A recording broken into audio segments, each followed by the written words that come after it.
I was brushing my teeth when I heard screaming outside, not the panicked kind, but wild, gleeful chaos. I jogged to the window with my toothbrush still foaming in my mouth, and what I saw nearly made me choke. A massive inflatable slip-and-slide ran straight down from Karen's yard, cut across the boundary fence, and ran through the middle of my lawn like it owned the place. Kids were sliding down in a blur of color and squeals, splashing water everywhere. But what really made me drop my toothbrush into the sink was the long green garden hose, my hose, snaking from my outdoor spigot, feeding a full-pressure flow into their entire slippery operation. My water, my lawn, my exploding water bill.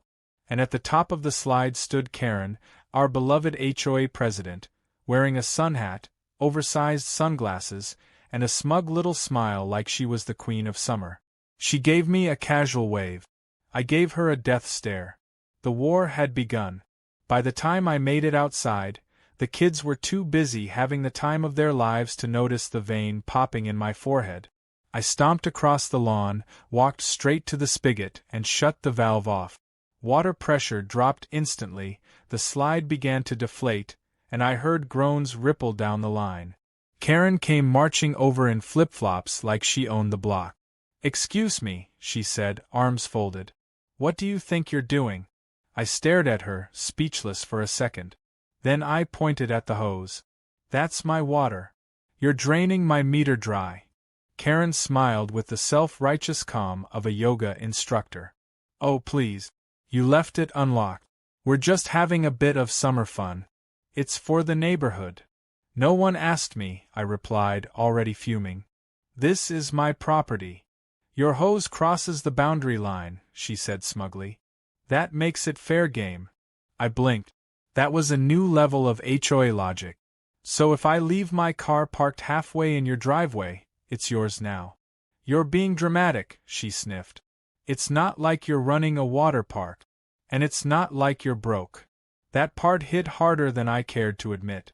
I had been watching every dollar lately thanks to a recent layoff and a few medical bills. But Karen didn't know that. Or maybe she did and just didn't care. I turned and walked back inside. The moment I checked the digital readout on my water meter, I nearly collapsed. Consumption had spiked. Days' worth of usage burned through in just hours. And the bill hadn't even arrived yet. I checked my security footage. The theft hadn't started today.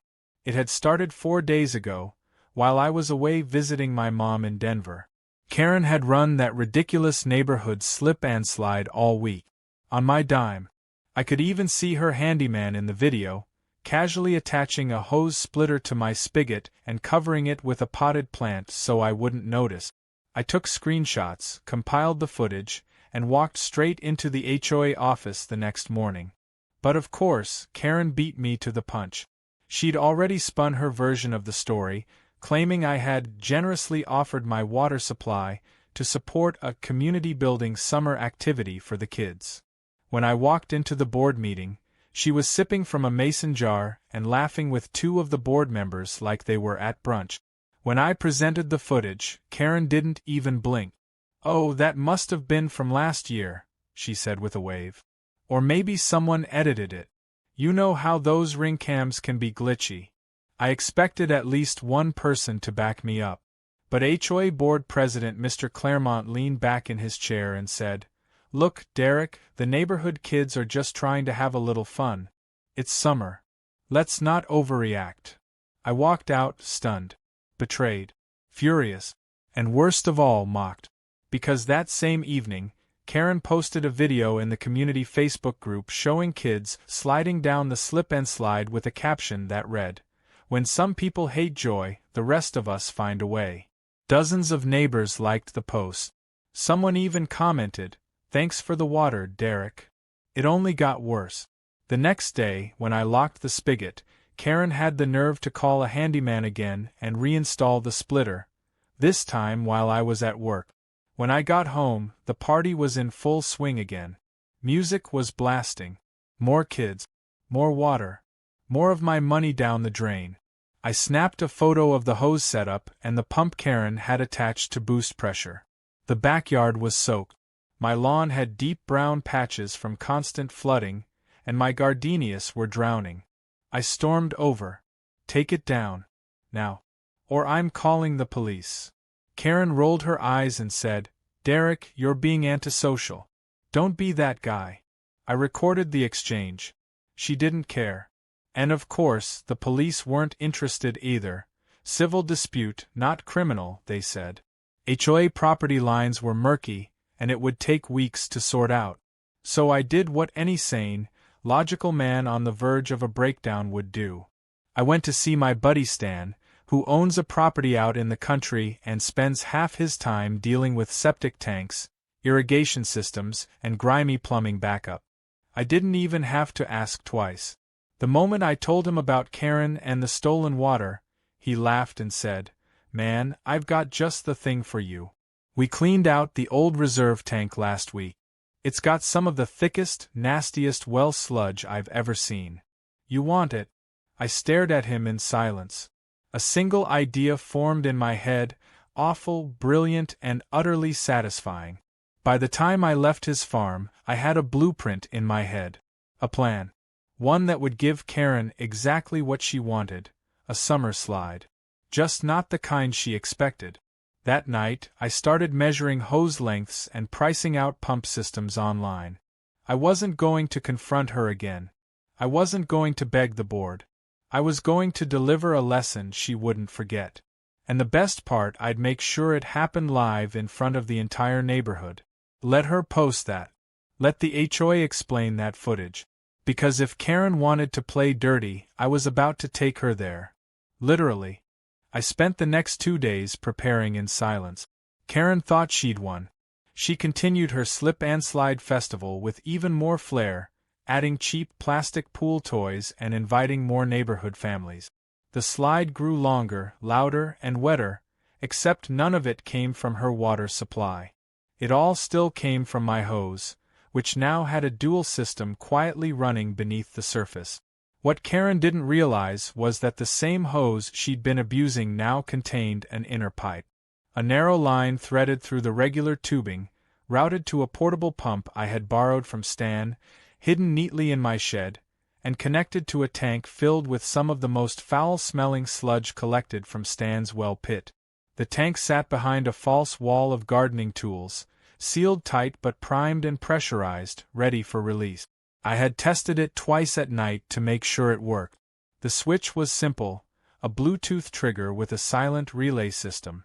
When I flipped it, the water flow would be replaced instantly with the sludge mixture, thick enough to coat everything it touched, but still thin enough to shoot down a slide. I didn't want to ruin just any ordinary slip-and-slide. No. I wanted to time it with her biggest event yet. And I didn't have to wait long. That Friday, Karen printed flyers and stuffed them into everyone's mailboxes, including mine.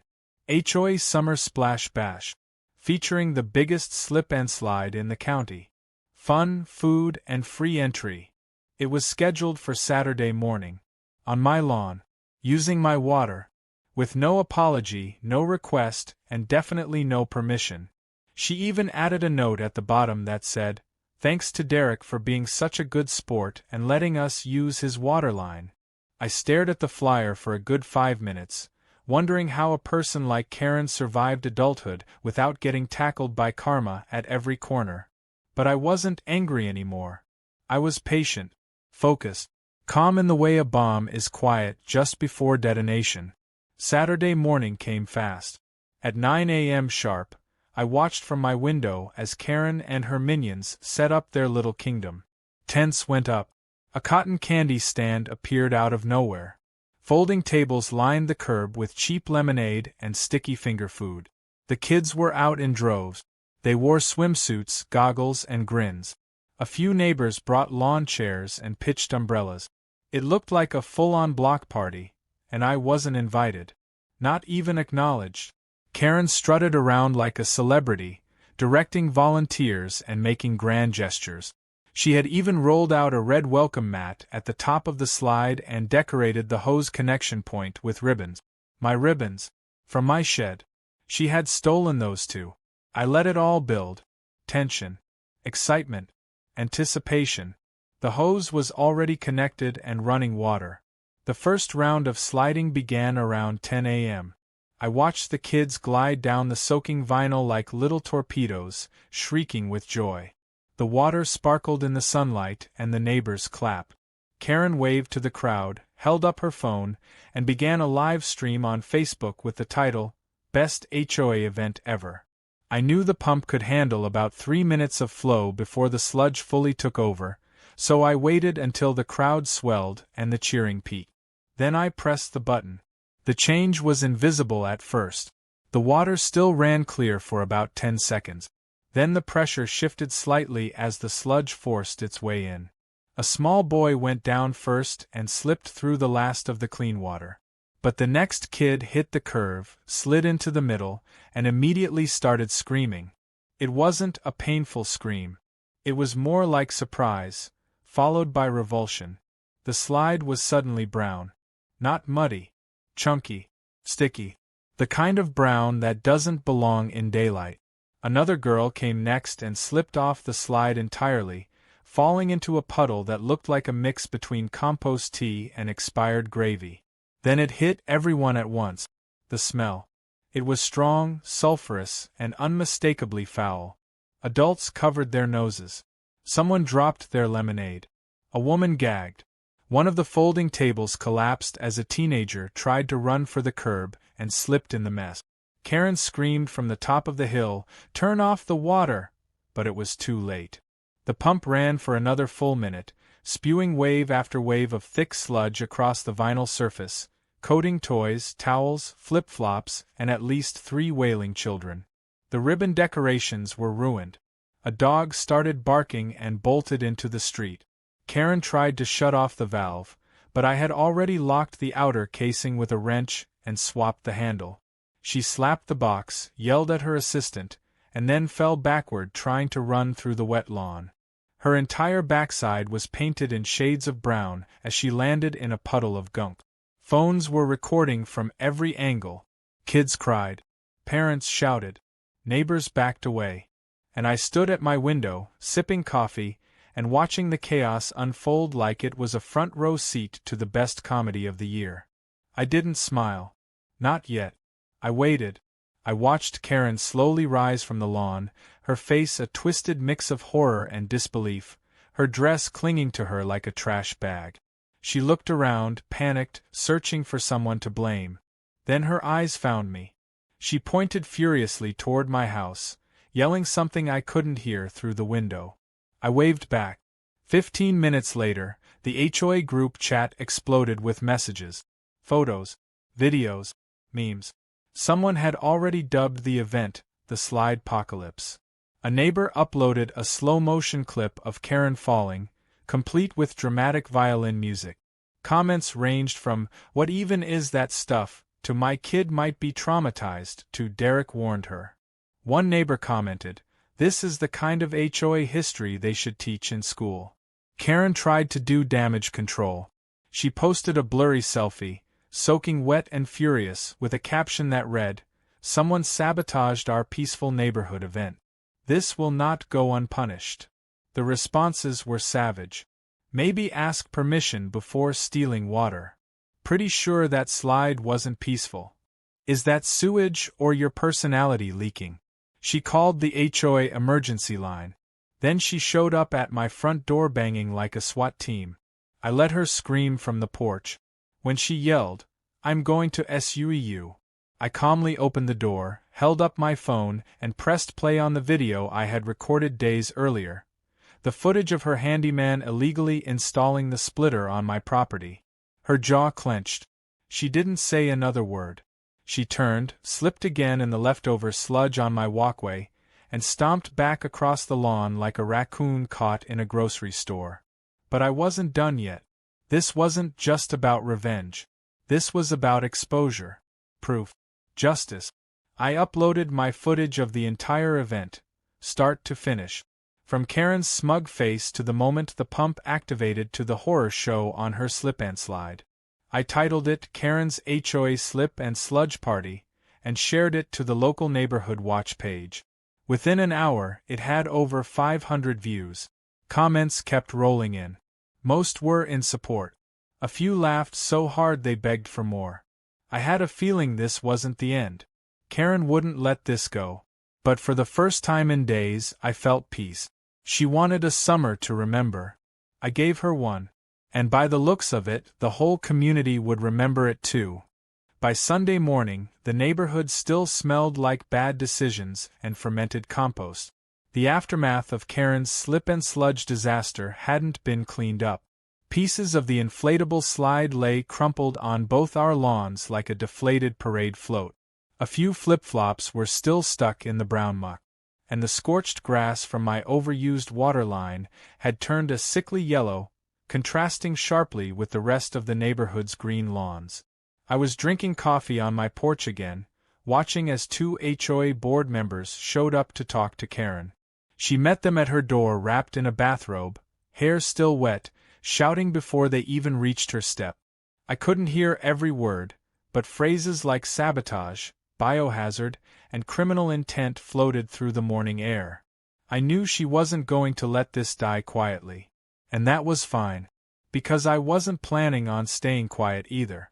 Later that afternoon, I received an official notice slipped under my door.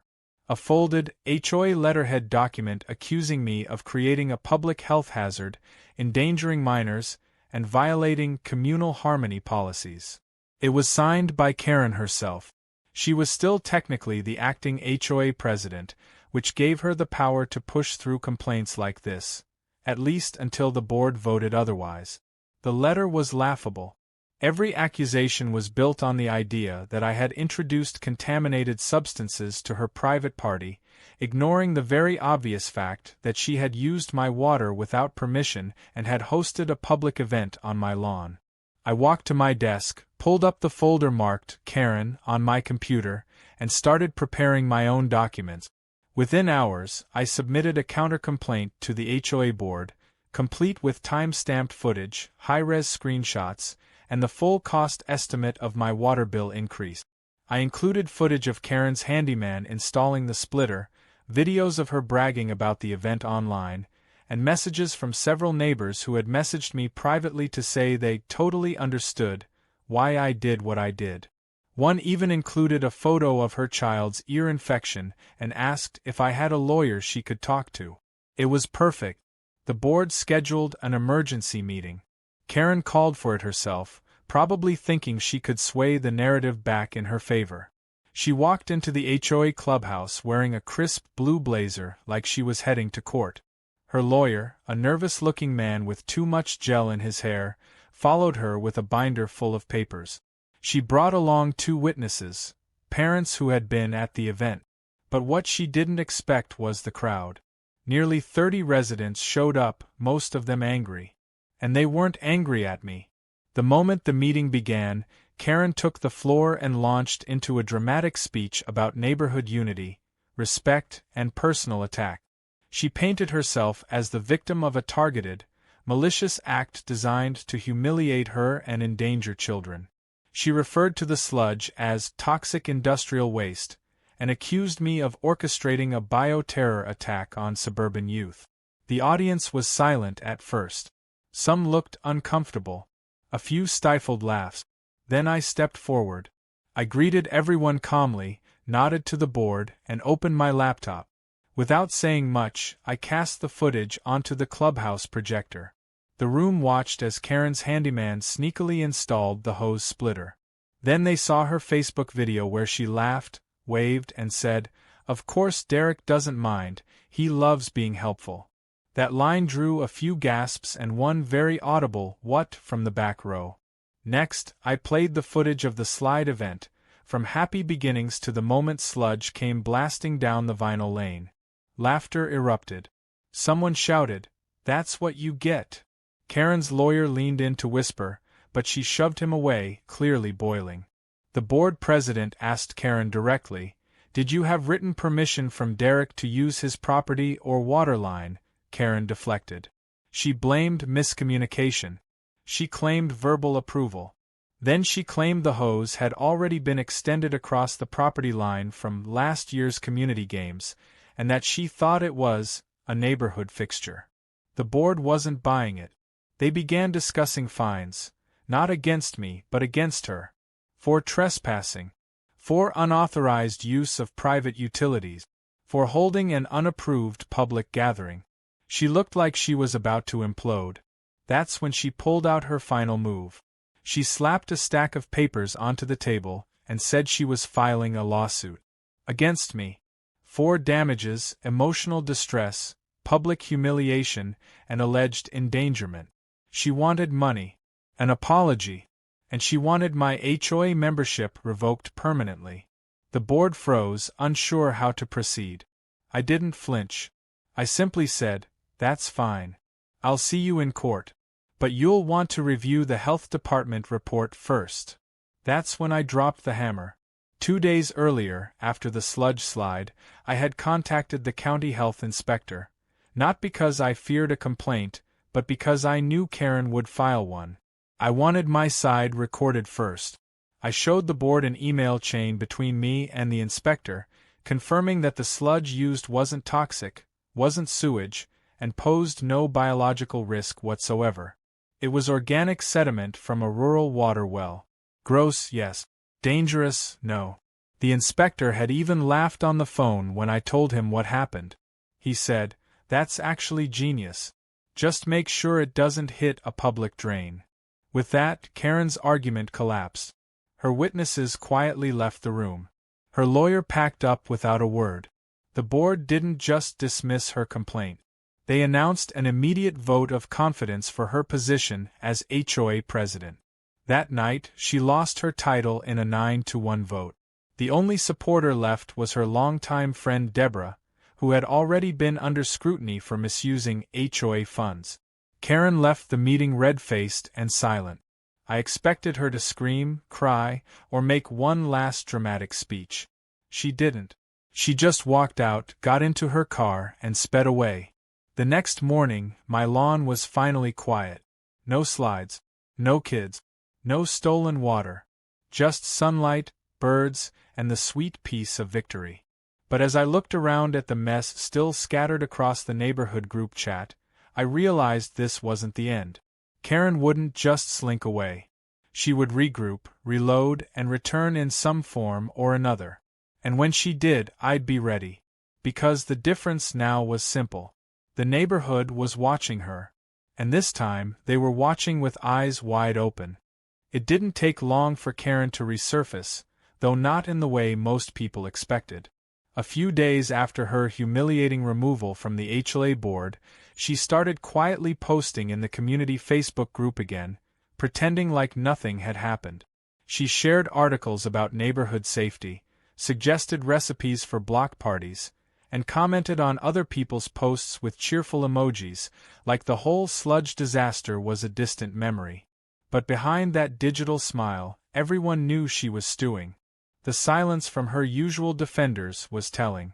Deborah, her one remaining ally, had stopped commenting entirely after her own financial mismanagement came to light. Word had gotten out that she'd funneled HOA funds into unnecessary landscaping enhancements that happened to benefit only her property and Karen's. Now the whole community was walking on eggshells, waiting for whatever stunt Karen would try next. I thought I'd seen the last of her direct retaliation until I found a handwritten note taped to my front door. No envelope, just a crooked piece of paper with looping cursive that read, "Enjoy your little moment, Derek. But don't forget who still lives next door." There was no signature, but the perfume scent sealed the deal. I didn't respond. I didn't need to. I just filed it into my growing Karen folder and moved on with my day. But that note turned out to be a warning shot. The next week, strange things started happening. My trash cans were left open with the lids missing, and raccoons had a field day. Packages I was expecting showed up late or not at all, and one Amazon box was ripped open and dumped near the sidewalk. When I called the HOA to report suspected tampering, the new president, a level-headed guy named Marcus, listened carefully and promised to review the new security footage they'd installed after the incident. Then my lawn sprinklers were mysteriously turned on in the middle of the night 3 times, even though the control box hadn't been touched. I started to realize Karen wasn't going to attack me publicly again. No, this was going to be death by 1,000 inconveniences. Petty sabotage. Petulant revenge. At first, I considered ignoring it. Maybe if I didn't engage, she'd get bored. But that didn't work. It only made her more creative. One morning, I found a note stuck in my mailbox with the words, "Thief of Joy" written in red ink. Another time, my car tires were mysteriously low on air, all 4 of them, as if someone had carefully deflated them just enough to be annoying but not enough to cause a flat. That's when I installed motion-activated floodlights, 2 new outdoor cameras, and a wireless security system that sent alerts straight to my phone. I wasn't going to play the victim anymore. And sure enough, the cameras caught her. It wasn't dramatic, just enough. A 2 a.m. recording showed Karen sneaking up to my property, holding what looked like a garden tool, then quickly walking away after tossing something into the bushes. I didn't confront her. I didn't post it online. I did something better. I compiled the footage, labeled it with time and location, and submitted it directly to the HOA's Neighborhood Security Committee, along with a formal request for sanctions. They weren't the police, but the new board took things seriously now, especially when the complaints came with evidence. 2 days later, I received a call from Marcus. He sounded amused but firm. "So, I think we're officially done pretending Karen isn't a problem," he said. "We reviewed the footage. It's clear. She's violating personal property lines, and we're moving forward with penalties." Apparently, I wasn't the only one who'd submitted complaints recently. Another neighbor had caught her yelling at their kids to stay off the sidewalk in front of her house, even though the sidewalk belonged to the county.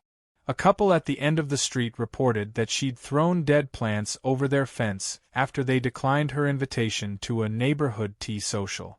She was unraveling in small, spiteful bursts. The board issued a formal warning to Karen and restricted her from hosting or organizing any neighborhood events for 6 months. She was also banned from accessing the shared HOA facilities, including the community clubhouse and the small neighborhood garden area she loved showing off as her personal project. In response, Karen began leaving passive-aggressive signs on her front lawn. One read, "Censorship is not community."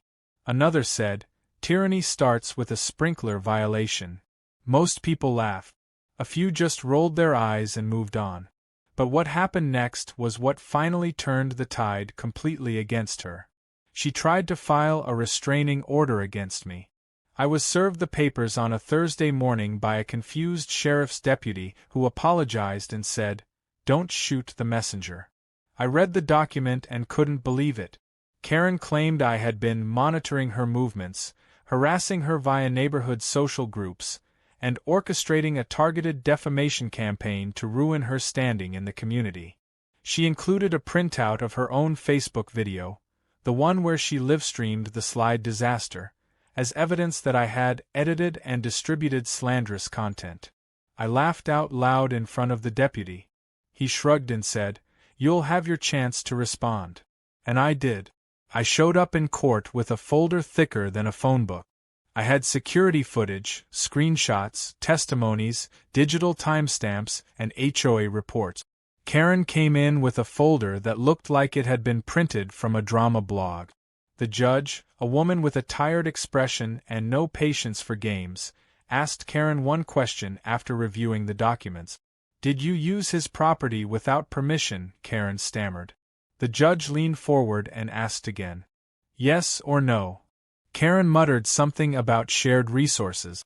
The judge dismissed the restraining order request immediately and issued a counter-warning that further false filings could result in court sanctions. Karen turned pale. I thanked the judge, nodded to the deputy, and walked out without a word to her. From that point on, Karen's aura of power cracked for good. Neighbors no longer feared her. They avoided her. The people who once invited her to every brunch now crossed the street to avoid eye contact. Her lawn, once manicured to the point of obsession, grew uneven. Her mailbox was dented. Her signature garden lights went out one by one and were never replaced. Rumors spread that she'd been contacted by a lawyer representing a group of parents whose kids got sick after the Sludge event. Whether that was true or not, it didn't matter. Her reputation was done. Her empire of passive aggression and fake authority had collapsed under its own weight. I didn't feel triumphant.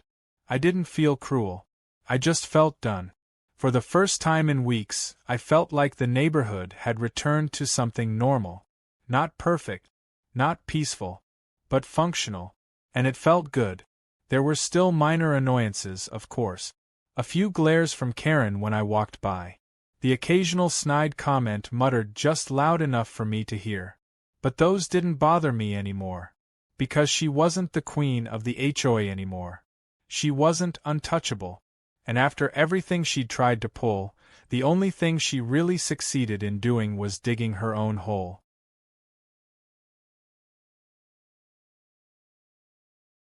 The invitation for the community cookout went out the following Monday, printed on thick cardstock with cheerful designs of burgers, balloons, and a red and blue banner that read, Neighborhood Appreciation Day. No mention of the HOA, no names of organizers, just a friendly gathering open to all residents.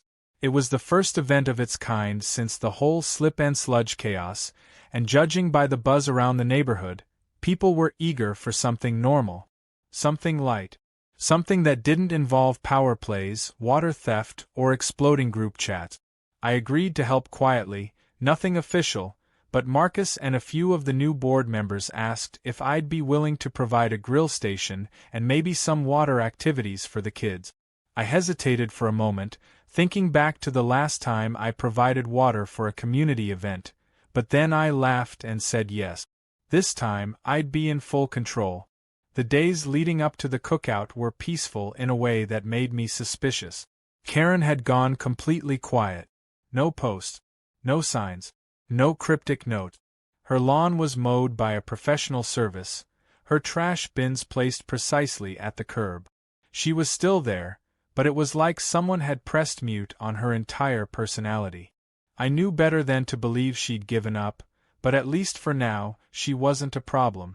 Whether it was the court warning, the HOA sanctions, or the shift in public opinion, something had clipped her wings. I wasn't celebrating her silence, but I was relieved by it. Saturday arrived with a perfect sky, clear, blue, and breezy. By noon, the community park was filled with folding tables covered in potluck dishes, coolers brimming with drinks, and kids running wild between balloon clusters and makeshift obstacle courses. I set up my grill near the far end of the lawn with a tent overhead and 3 coolers full of marinated meat. My hose stayed tightly coiled and untouched, but for fun, I placed a small sign next to it that read, Water provided by Derek's house, pre-sludge only. People laughed. A few took pictures. The joke had become part of neighborhood lore. As the afternoon unfolded, the tone felt different from any HOA event I'd ever been to. It wasn't stiff or pretentious. No one talked about fines or paint colors. People shared lawn chairs, passed around food, and actually seemed to enjoy each other's company. I hadn't realized how much tension Karen's reign had caused until I saw the contrast. The kids played tug-of-war with a hose, this time fully disconnected from anything that might explode, and one group organized a water balloon toss with rules that seemed to change every 5 minutes. Parents stood in groups, laughing and telling stories. Someone brought a Bluetooth speaker and played old-school rock music that mixed with the sound of sizzling burgers and the occasional soda can popping open. Then Karen showed up. She wasn't dressed like the tyrant of old. No blazer, no clipboard, just jeans, sneakers, and a plain shirt. She walked alone, holding a container of cookies that looked store-bought. When she reached the edge of the park, people noticed. Conversations dipped. A few folks glanced toward Marcus, who gave her a polite nod but said nothing. She stood there for a moment, unsure. Then she walked to one of the tables, set the container down, and walked away. She didn't try to make a speech. She didn't wave. She didn't demand attention. She just left the cookies and disappeared down the sidewalk like a ghost. It was the most human moment I'd seen from her in months. The rest of the event continued as if she hadn't come at all. The ice cream truck arrived, causing a stampede of sticky-fingered children. A dad tried to dance and pulled a muscle, becoming an instant hero. Marcus raised a toast to better days and cooler heads, and everyone raised a plastic cup. I was halfway through my second burger when a woman I barely knew tapped me on the shoulder. She smiled and said, "You know, you kind of saved this place." I shook my head, chuckling. "No, I just returned some borrowed water with interest." She laughed and walked away, but her words stuck with me. The cleanup took about an hour after the sun dipped behind the houses. People stayed longer than usual, not in a rush to return to their homes. One guy played an acoustic guitar near the swing set. A few kids laid on blankets and pointed at stars. It felt like a neighborhood again. Not a battleground. Not a political court. Just people. I helped pack the trash, load coolers, and fold chairs. As I dragged a bin to the curb, Marcus clapped me on the back and said, "You ever think about running for the board?" I laughed out loud. "I'd rather run from a bear." He grinned. "Suit yourself. But you've got my vote." Later that night, I sat on my porch with a drink in hand, watching the quiet street. The wind was soft, rustling the leaves, and the crickets were in full concert. For the first time in a long while, I didn't feel like I was waiting for something to go wrong. I wasn't watching my security app, I wasn't documenting Karen's antics, and I wasn't rehashing another HOA conflict in my head. I was just sitting there, free. My phone buzzed once. A message from the neighborhood group. Someone had posted a photo of the water balloon games with the caption, "Now this is a splash event." A few people tagged me. Others added sludge joke. I just smiled and turned the screen off. A few weeks passed, and the HOA held its regular meeting. Karen didn't attend. Rumor had it she was quietly considering moving, though nothing official had been filed. I kept my distance, not because I feared retaliation, but because I had learned to stop giving her free space in my head. The board continued to run things fairly. Decisions were posted publicly. Rules were enforced equally. The days of whispered meetings and Karen's iron rule were gone. People cared again, not because they were scared, but because they were invested. And oddly enough, I was one of them now. By the end of the month, I received a handwritten card in my mailbox.